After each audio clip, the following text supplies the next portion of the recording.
Cannabis Common Sense, the show that tells the truth about marijuana and the politics behind its prohibition. Hey, welcome to another exciting edition of Cannabis Common Sense. We have another great show for you tonight. I think it's like 905 or 906. But next to me is Mr. Eric Llewellyn. Welcome back, Eric. Then over in the wings, we have Mr. John Cornett ready to play some music. We have, hey, welcome, John. Thank you very much, Scott. Welcome, viewers. We have some hemp news for you. Pretty short hemp news cast tonight, but we have some video clips and more. So stay tuned as we bring on our infamous dancing cannabis leaves. Feel the force.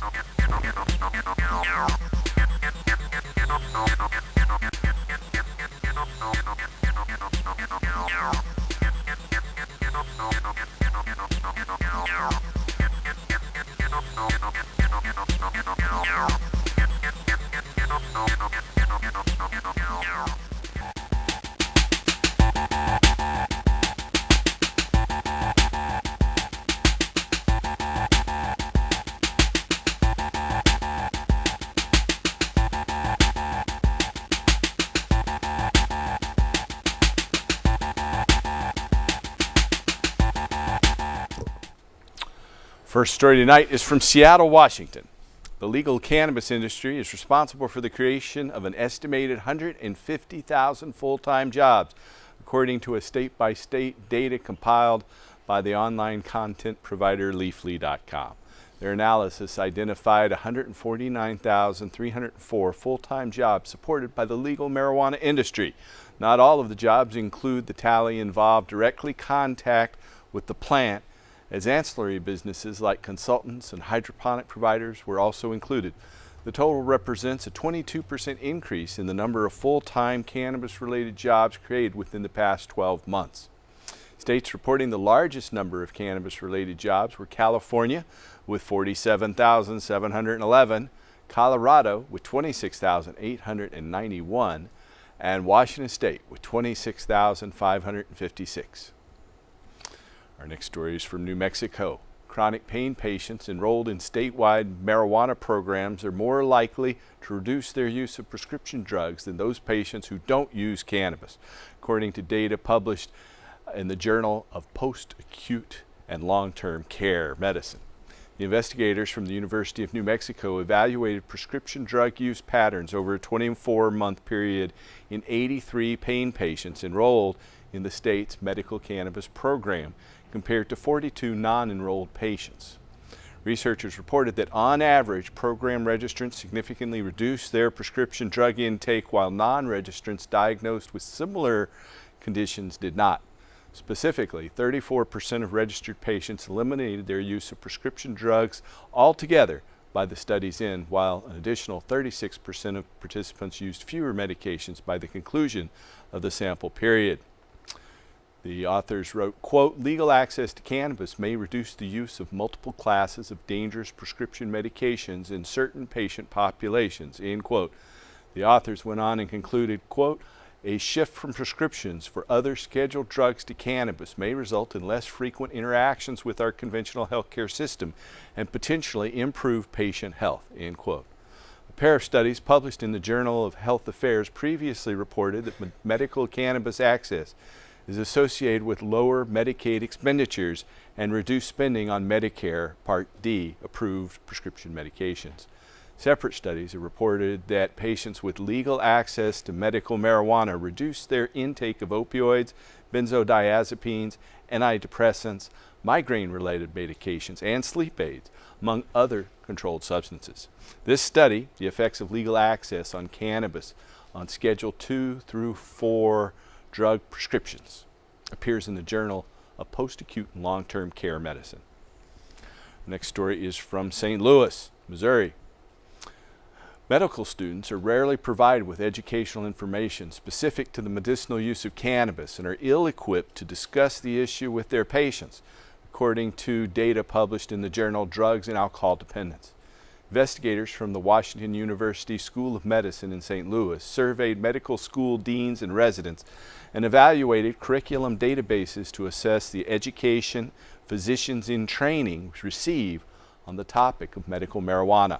The authors reported, quote, over 75% of medical school curriculum deans reported that their graduates are not at all prepared or are only slightly prepared to answer patients' questions about medical marijuana, and 94% reported that their graduates are not at all prepared or only slightly prepared to prescribe medical marijuana, end quote. In addition, fewer than 10% of medical schools have medical marijuana documented in their curriculum. A 2015 study similarly reported that 90% of pharmacy students believe that greater emphasis on medical cannabis ought to be included in their curriculum.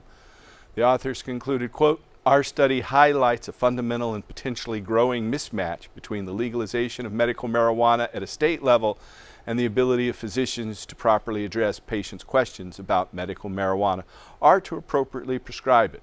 With more states on the cusp of legalizing medical marijuana, we must address this mismatch between policy and physician training so that we can best help our patients obtain the potential benefits and minimize adverse consequences from using medical marijuana, end quote. The study, Physicians in Training Are Not Prepared to Prescribe Medical Marijuana, appears in Drug and Alcohol Dependence this month. Our last story tonight is from Providence, Rhode Island. Cannabis use is not associated with an increased mortality risk in HIV-infected men, according to data published in the journal AIDS and Behavior. A team of investigators from the Veterans Administration, Brown University, Yale University, and the University of Pittsburgh, and the National Institutes of Health assessed drug use and mortality in a cohort of 3,099 HIV-positive men over a 9-year period. Both the use of alcohol and stimulants were associated with negative effects on 5-year mortality risk. By contrast, cannabis use was not independently associated with mortality risk. Separate studies report that the use of cannabis by HIV or AIDS patients is associated with higher CD4 and CD8 cells counts, those are immune system cells, as well as with greater adherence to antiretroviral therapy regimens. The full text of this study, Association of Cannabis, Stimulant, and Alcohol Use with Mortality Prognosis Among HIV-Infected Men, appears in AIDS and Behavior. And that's the end of our brief hemp news segment for tonight. Mr. John Cornett is ready to play the guitar. Welcome back, John. Thank you, Paul. I'm very happy to be here, actually. Hey. You know, I'm going through that very thing right now. I think that I need to get more aggressive. I actually believe that I need to get more aggressive with my cannabis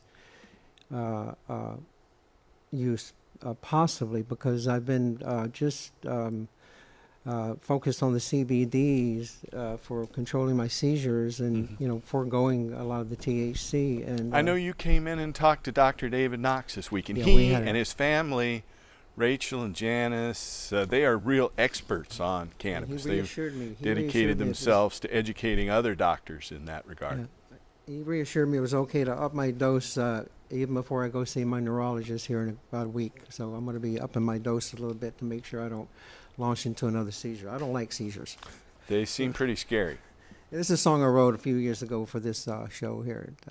It's about the thing we call cannabis.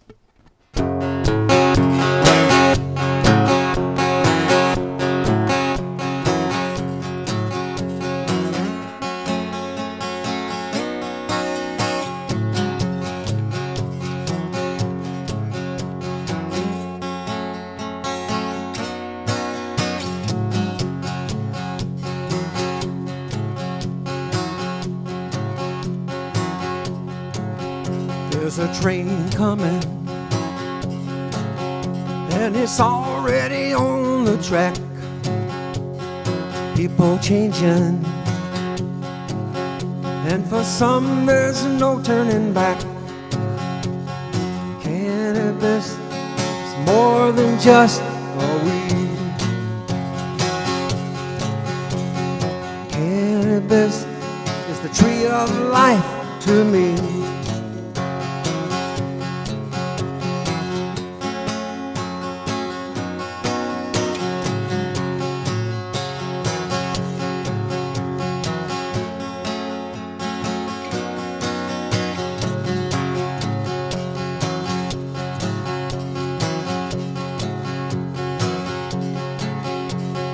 People changing,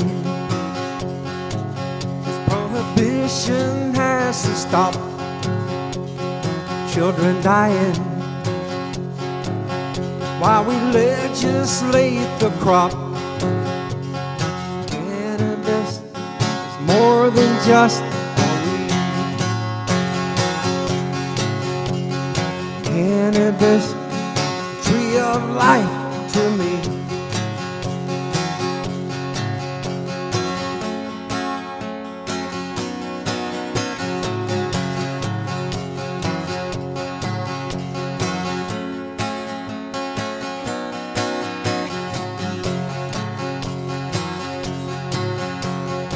Cannabis is more than just a weed.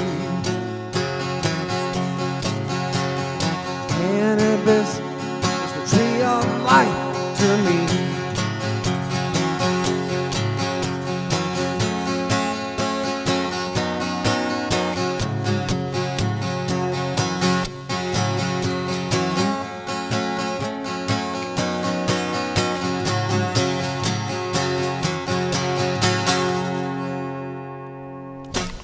All right, thank you, John. Thank you.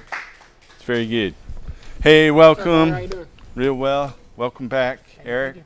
Mr. Alec Llewellyn back. Weren't quite prepared. You got a Dab With Me shirt. That's from our friend Real One, Yes, who's sir. played our Hempstock Festival many times. He just did the Boston Hemp Fest, Yes. or the Boston Freedom Rally, I think is what they Big call event, it. yeah. Yeah, it's right up there with the Seattle Hemp Fest. Is definitely one of the biggest ones. So that's a good thing. Well, our phones are down again, so we can't take your phone calls. I'm sad to say. Hopefully, we'll get phone calls back. You know, that's a big part of our show, is being able to take your calls and answer your questions. But for some reason, the TV studio here has not prioritized that for us. We hope maybe things will change by next week. I know it makes a big difference in the quality of the show. I would like hearing from those viewers. And we have our banner turned around here. This is our banner. You know, I'm the founder of the Hemp and Cannabis Foundation, or THCF, and by a court order issued by a judge in Multnomah County, I cannot associate myself with the name of my own organization, the Hemp and Cannabis Foundation. I am not allowed to use that name according to a court order on threat of a $500 a day fine in a preliminary injunction that this Israeli Canadian oil company has received. Now, I'd love to tell you more about this, and our longtime viewers have heard about it ad infinitum. If you'd like more information about the takeover of the medical clinic that I started THCF Medical Clinic, the Hemp and Cannabis Foundation, and I came up with the name Empower Healthcare. Well, an Israeli Canadian oil company called Adira Energy has come in, and through fraud and deception and lies and massive amounts of money, they've been able to convince the courts that they have control of my company. Now, I spent about $130,000 on attorneys so far, and I haven't had an attorney since April.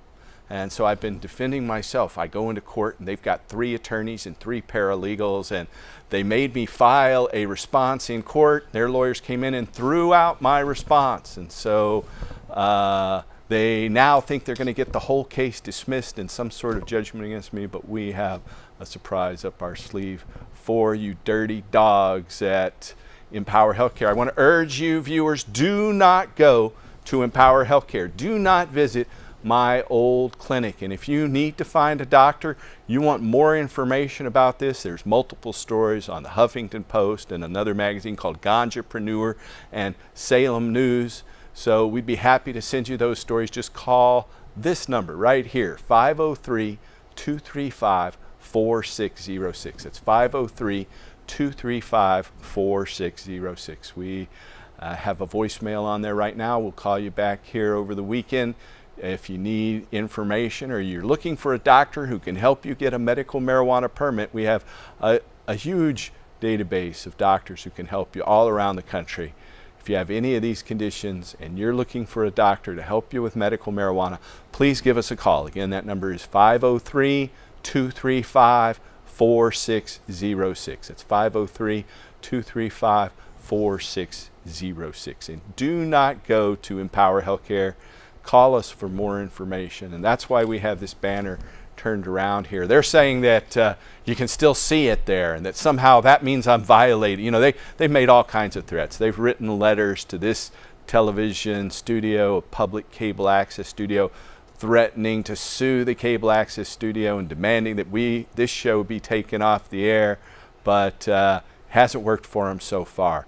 But they have been able, through hook and crook and lies and fraud, come in and steal these medical records, which they've transferred to a Canadian company up in Ontario called Ample Organics. All 250,000 people's medical records have been, with a court order based on lies, they've got a court order and transferred everybody's medical records. And we're still fighting for you. If you want us to represent you in this fight against this Adira Energy, this Israeli-Canadian oil company, please call us at that number there on your screen, 503-235-4606. So I've got to talk about it. They wanted me to just take this banner away, but we aren't going to do that. We aren't going to do that. If they want to fine me $500 a day, well, so be it. And you can bring that up to the judge, you lawyers out there. Markowitz Herbold is the name of this law firm that's managed to make $1 million off my misery so far.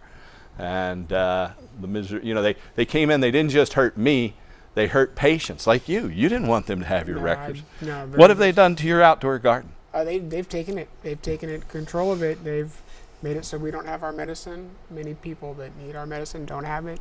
So yeah, it's horrible. You've been in court and you've seen this happen. You want to tell our viewers what you've witnessed in court? Oh, I've witnessed them lie about funds. I've witnessed them lie about records. Basically, anything that they have against themselves, they try to make up stories. They're pulling a lot of lies from places that need to be recognized.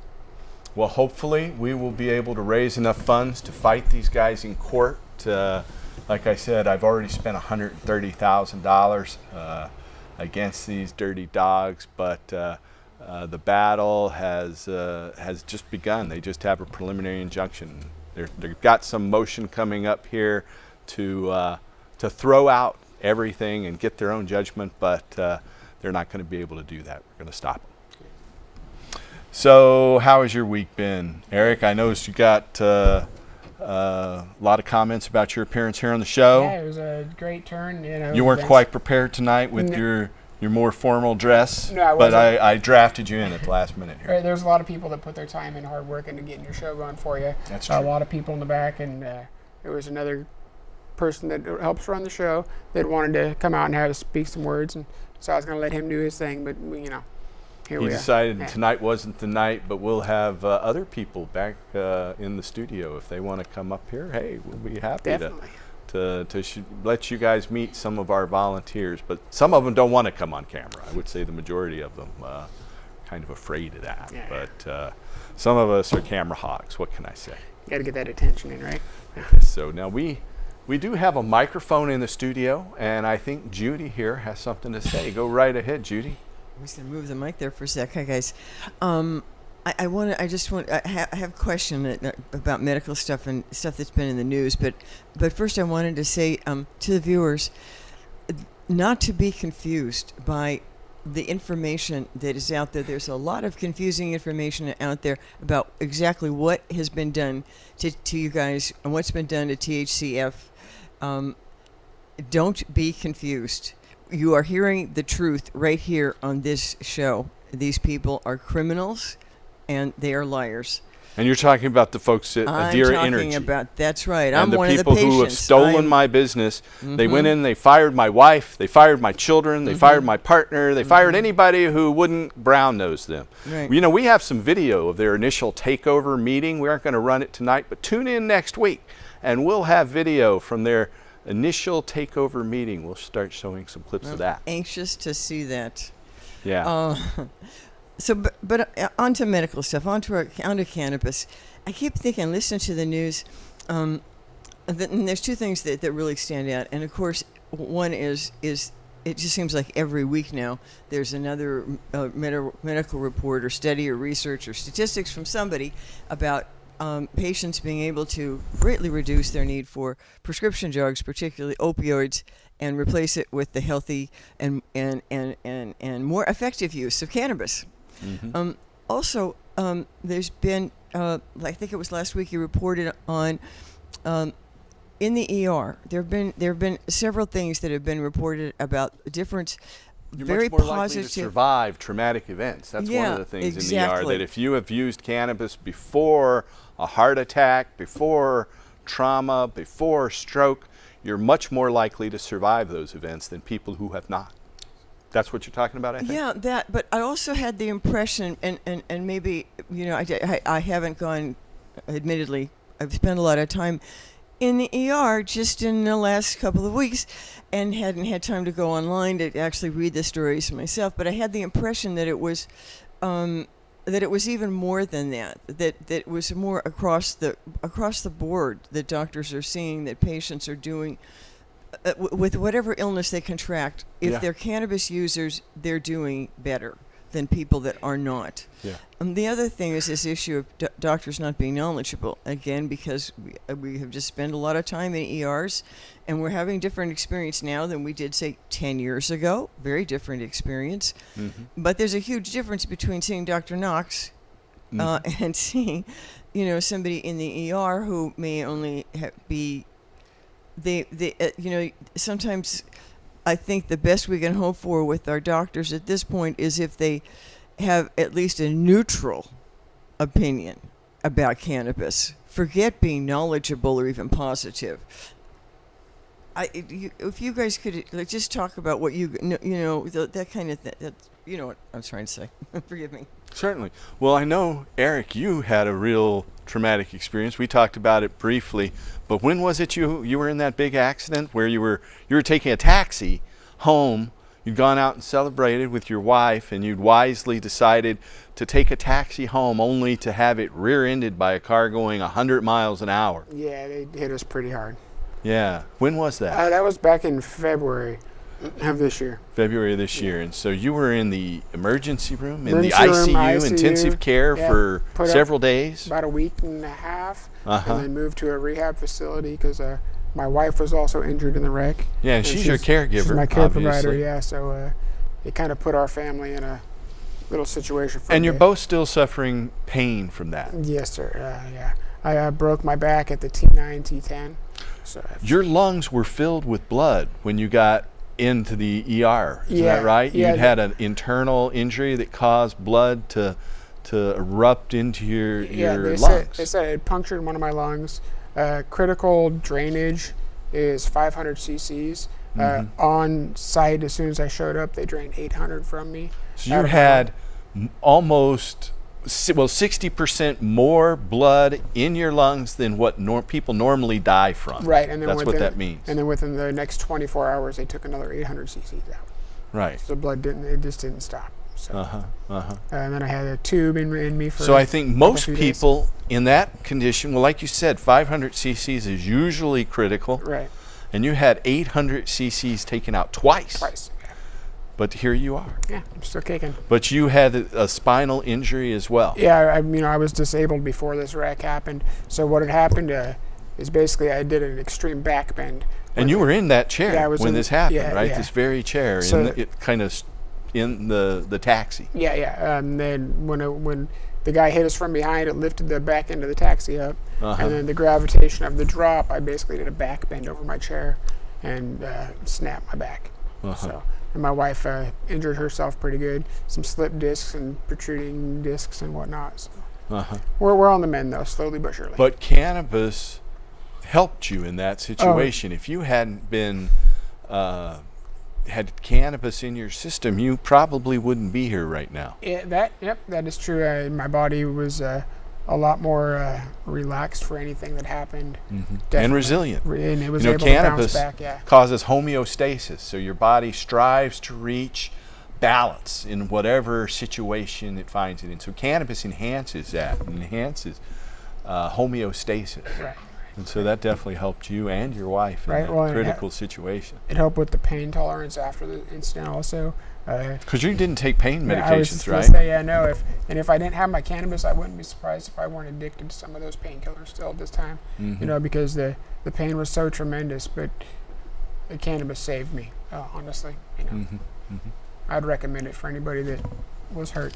Well, we do too. And if you need to find a doctor who can help you get medical cannabis permit, then you can call us at this number that's about to pop up on your screen. It's 503-235-4606. It's 503-235-4606. Our phone lines are down, but we are streaming live on Facebook.com/RestoreHemp. That's Facebook.com/RestoreHemp. We have a video clip that we're going to run now from our friend Jorge Cervantes, and we'll be back right after this video clip.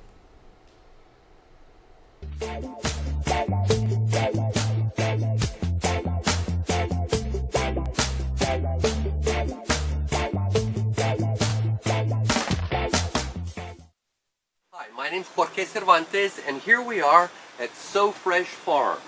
And according to this, I'm a contractor. Well, that's kind of what I am, but I've got to sign in.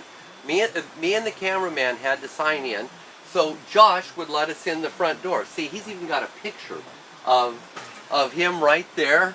And what, we're outside of Oregon? Yeah. Or I mean, just outside of Oregon City in Canby. I can say all of that stuff. Oh my God, the fans came on. See, the temperature goes up and everything, and when the temperature goes up, we turn the other small fan off. So anyway, we turn the small fan off, and well, you can see things are real efficient here. Josh, I'm going to turn things over to you. You're what, the manager? What's your I'm the position farm here? operations manager, so I handle all of the operations on the farm, including the cultivation, propagation, and Okay.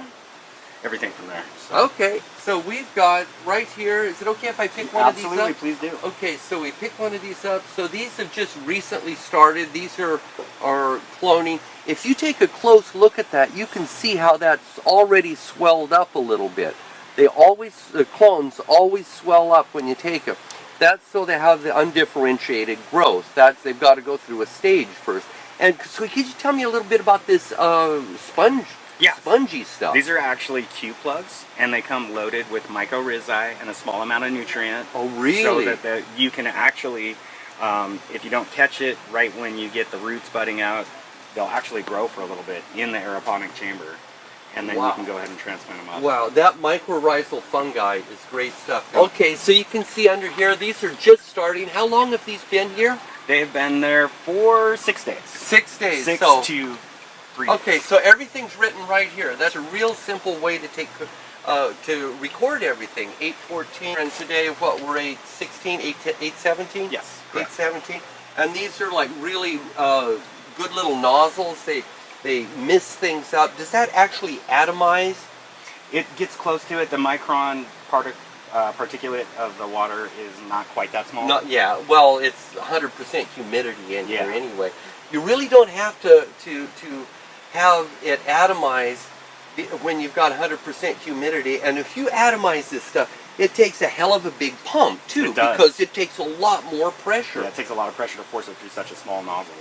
Well, that's cool. Well, let's put this down and then just go through and look at. So, are all of these taken at the same time, or is it a progression? It's taken, yeah. So oldest clones are at the back. Okay. And it comes forward to most I recent. notice there's a color code on here. These are blue, and these are red. What's the difference there? Why is this red Because and the other these one's blue? were taken as a batch, and then these were taken as a batch. Even though they weren't all taken over the same day, they were part of a different designation for clones. These most recent ones are all going in the new greenhouse when it's completed. Okay. And then these are for veg, to have for veg. So Okay. So these are just starting. There's one. Yeah, a couple of stems came out the side. So these are not rooted yet. They're a little bit older. You see little nubs. just There's starting little to nubs form just starting. right here, Okay. especially. Okay. How long do you leave them in here usually? We'll leave them in until we see a couple inches of root, and then they go into soil. Okay. Because I know some people, they really push the clones super hard, Yeah. and is that don't- necessary? No, not at all. I In don't fact, think so either. 99% of the feed that we're feeding our clones are in these feed plots. Perfect. So we're basically feeding them water, and we're putting some clear resin there to ensure that the water stays clean and clear. Mhm. And that's about it.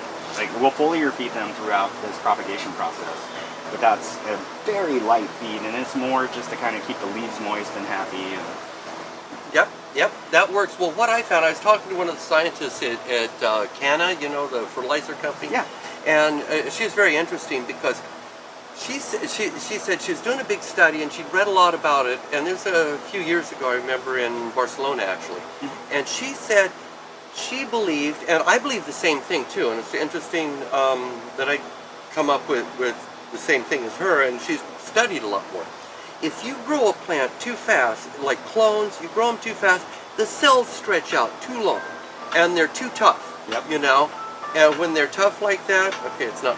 no, It's not. I put mine on airplane mode. Then the cells stretch. It's like weaker. It's just overall weaker. Pathogens can enter. Yep. And so what if you get clones in 9 days, 8 days? Right. People are really proud of themselves. They got weak ass plants. exactly. That's It that's the way lowers it the is. systematic acute response of the plant. Yeah, I every mean, time. it's been doing this for a few million years, right? Yeah. And you're trying to make it better. Yeah, Mother Nature figured out the best way to do Crazy. this a long time ago. Yeah, yeah. So this is good. So you're just basically following Mother Nature, and I love that mycorrhizal fungi, man. That's good.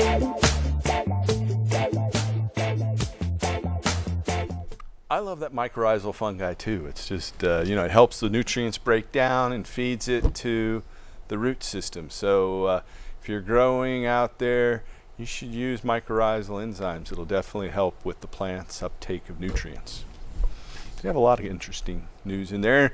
You can find out more about Jorge Cervantes, who's from right here in River City, but at his site, marijuanagrowing.com. That's marijuanagrowing.com. And so we've got a little bit of rain now. Finally, that's taken the smoke out of the air here in the Northwest. Breathe a little bit easier. However, it's not the best thing for your flowers if they stay wet for long, but it's dried out now. So I know last year we had a lot of rain in September and October, and it ruined the season all up and down this side of the Cascades, from down in Ashland right here to Portland. I know there was a lot of mold, but Salvage what we could. yep, that's right. That's right.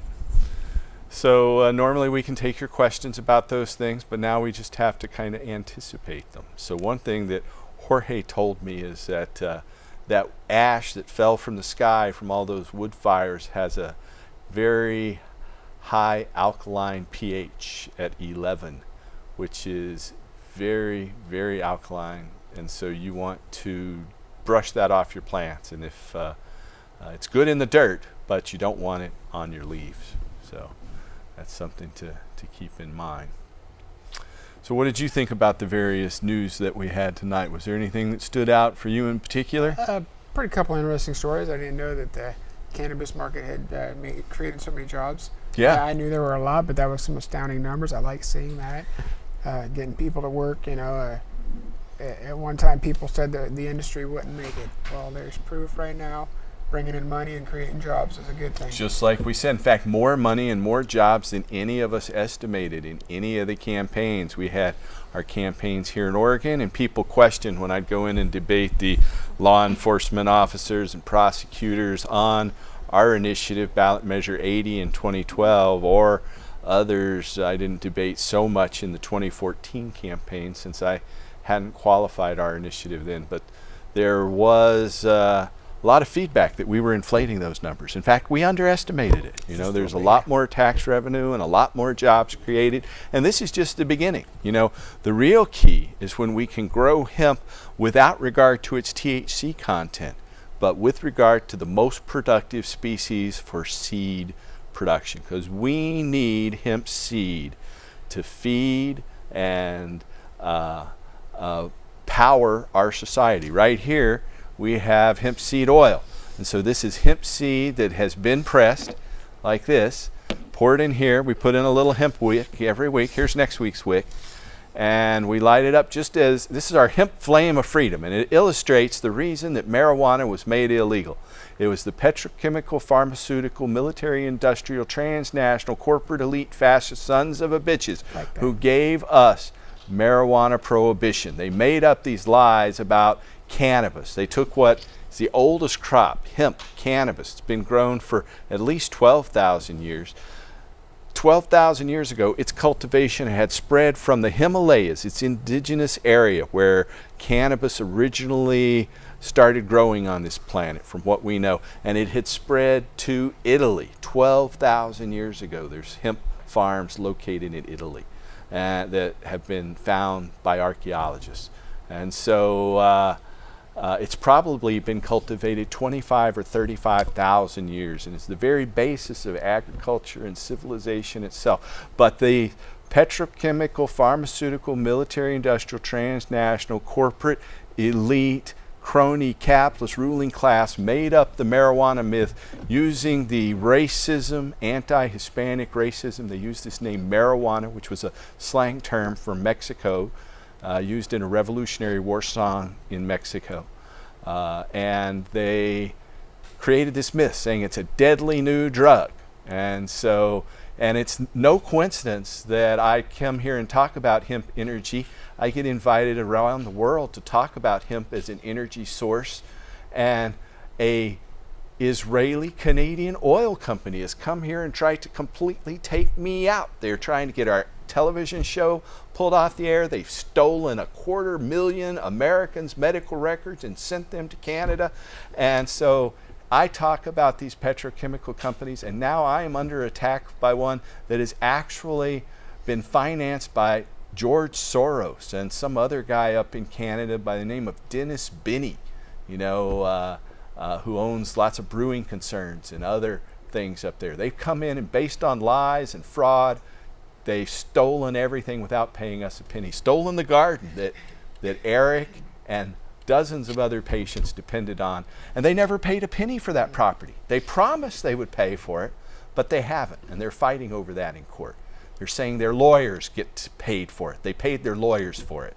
That's their argument these days. But I am proud to have been asked to go and speak at various events. I just was in Mexico City last month. My wife and I went down there for Expo Weed Mexico. We're going to go to the Great Midwest Marijuana Harvest Fest next weekend in Madison, Wisconsin. And but a year ago, July of 2016, I got to share the stage with Japanese Prime Minister's wife, the First Lady of Japan, Akie Abe. The Prime Minister of Japan is Shinzo Abe. His wife is Akie Abe, and she came and was keynote speaker at the International Hemp Forum in Kyoto. And we have a little video clip about that, and then we'll come back and talk about the next International Hemp Forum in Bien. My French is not good. De Bien, Quebec, which is going to be next July 7th and 8th. But here is a video clip from last year's in Japan. We'll be back in just a moment. じゃあ、Hemp is good to make sustainable future. Nobody can deny it now. Thank you very much. Cannabis stigma can no longer be an excuse that allows the planet and the nations around the world in action to address and solve these problems. The emperor needs to be united with God.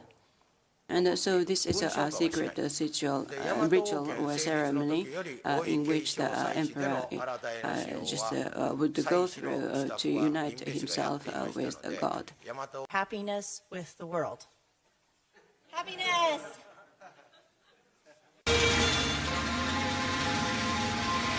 It goes like a motorbike.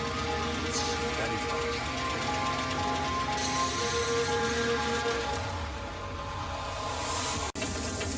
These are the meds for the automotive industry. It's in the BMW, Mercedes, Jaguar, Bugatti Veyron.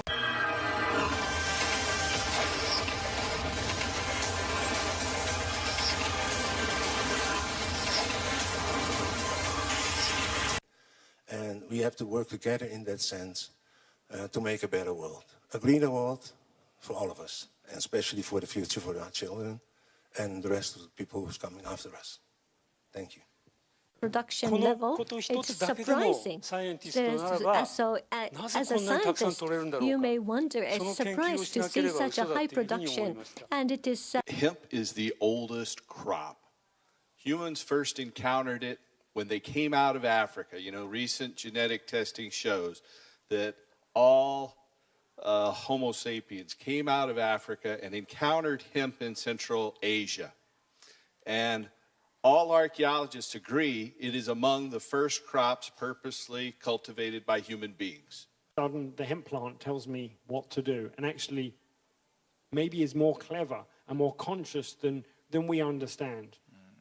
So if we want to take a bigger picture, then who are we, human beings, on a planet in a small amount of time that human beings have existed, on a planet that has only held human beings for so long, in a galaxy and in a universe that is so much longer in history. We are a few seconds in the history of many, many light years that have existed. Who are we to believe that we really know everything? Don't be afraid to communicate about industrial hemp or about cannabis. Don't be afraid of what the law might do to you. Stand up for what you believe in, because you have to be a freedom fighter. I hope you can go out there and share the blessings of cannabis and help restore hemp. Thank you. Of hemp is connection. We must have connection like this. When we are adults, small one, and when we come together, we like a hurricane outside. I think about that, and I believe that. And I just keep telling the people in Thailand or whoever work with me, I said, you are like a dust, but when we are together, we are like a typhoon or hurricane. Everybody will know and will come to see us. The hemp industry, whether it's food, clothing, fiber, energy, that puts political pressure on your government to change regulations. Resources are in nature, the answer is in nature, and we have to follow it. So I'm grateful to be here sharing my story with you, and thank you very much. To the audience as well. 歴史的、パトリックさんが歴史的って今日本語で言ってました。 Patrick said 本 that 当に it 歴 is 史的な really 瞬間だと思います historic. This 朝というのは、戦前はもうどこでも作っていたのが、残念ながら、戦争に負けて、朝は栽培してはいけないということになってしまったので、日本人は素直にそれを受け入れてしまっている。本来であれば、朝というのはとてもその波動の高い植物であって、でこの朝はお祓いをするものなんです。これで払っていただけるという。19年前に地球上で初めて温室効果ガス排出の国際条約、COP3 が開催されて京都議定書誕生した場でして、時に大切なものをこれから私たちはしっかり見ていかなくてはいけない時代にあると、ありがとうございます思います。ぜひ皆さんのお力でこの朝をいい朝を一つ今後ともにお作りいただければというふうにそういう。So now it's time for us to implement what we've learned today and what you already doing.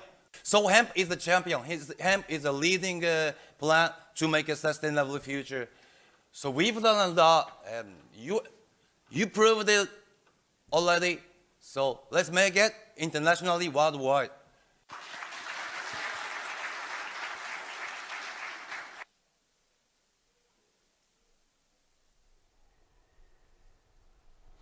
So that is an excerpt from last year's International Hemp Forum, the Kyoto Hemp Forum in Kyoto, Japan.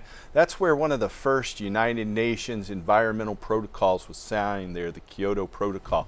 So it's a very historic location in Kyoto. Kyoto being probably the most beautiful and historic city and ancient capital of Japan for over 1,000 years. We're gearing up though now for next year's Environmental Hemp Forum, which is going to take place in Debian. My French pronunciation is not so good, but it's Debian, Quebec, Ontario. So it's going to be on July 7th and 8th next year, 2018.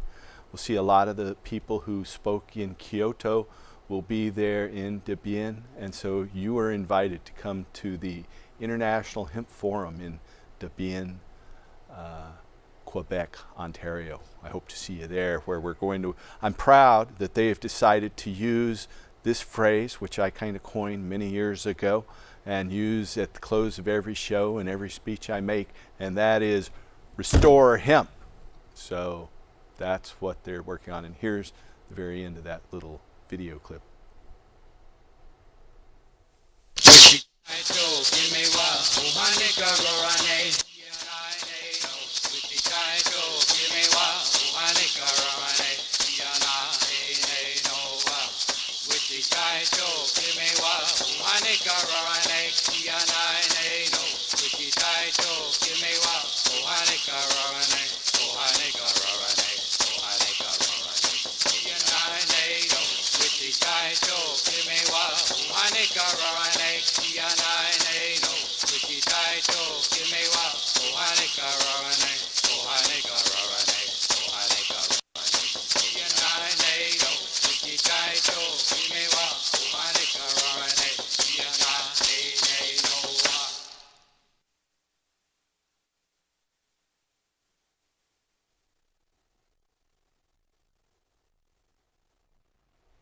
Well, that wasn't the video I thought it was, but that's a good one that we intended to run here tonight. That is a preview of the Jim Pepper Fest. Jim Pepper was a Portland Native American musician who created a lot of music. One of his most popular songs was Wichita Tai, a song about Native American use of peyote. And it actually has been recorded by many, many different people, but Jim Pepper is from Portland, so next weekend on, I believe it's September 30th at Park Rose High School, there'll be the Jim Pepper Fest. And Quilt Man, friend of John Trudell's, will be there. Winona LaDuke, a political leader for First Nations, Native American peoples, will be there, and I urge you to go. I am going to be speaking at the Great Midwest Marijuana Harvest Fest out in Madison, Wisconsin. So I won't be able to be at the Jim Pepper Fest this next weekend, but if you're in the Portland area, you want to check it out. And if you're in Madison, Wisconsin, I'll see you there. But we have another little outtake of the Kyoto Hemp Forum, and we'll be back right after that.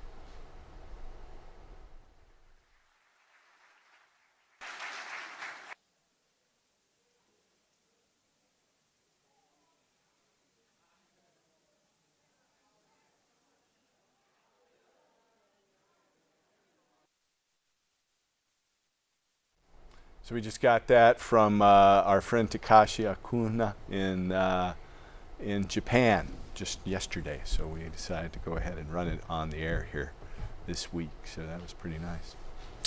What did you think of that? That was pretty cool. Yeah, the lady talking there, they didn't translate. There was the mayor of Kyoto and the first lady of Japan. Very exciting. Yeah, it was very exciting. And she actually posted pictures with my wife and I on her own Facebook page, which can't imagine Michelle Obama or Melania Trump or anybody like that coming to a hemp event. Yeah. But she did, and she talked about the use of cannabis historically in Japan and said she felt a real energy from the cannabis plant that flowed through her feet and out the top of her head, and even though she wasn't using it. Made her feel connected. So it was pretty amazing. Hopefully we'll get some translations of that to run in future shows. So, we were talking a little bit earlier today about our kids and how, when I first started this show 21 years ago now, my children were, 21 years younger. My youngest one is 21 now.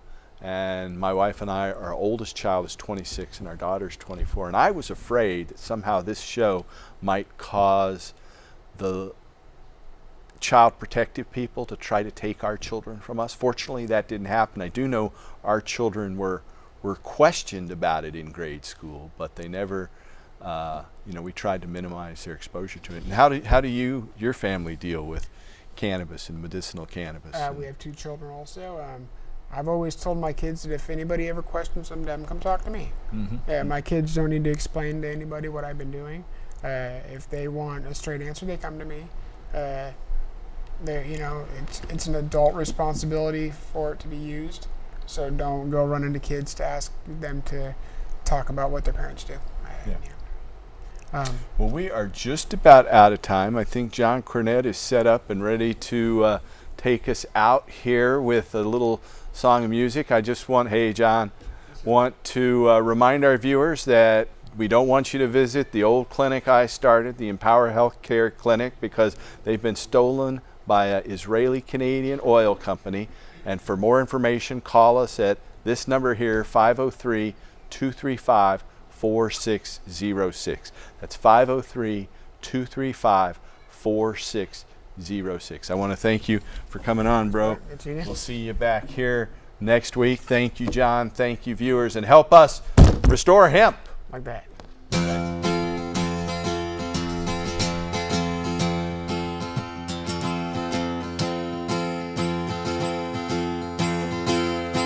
Now is the time. Time is now to tell the truth, to hear the truth, to know the truth, to know.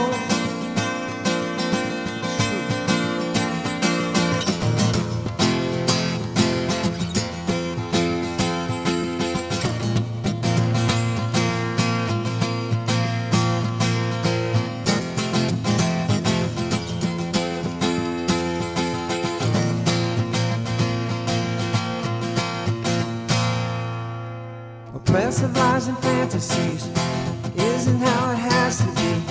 Dissension is the only way. Live the sin of the day. Sound the alarm. Investigate. Sound the alarm. Re-educate. Re-educate. Now is the time for the truth. Whoa, whoa. Now is the time. Whoa, whoa.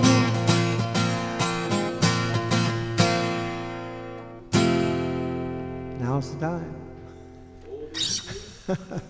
We're off, right?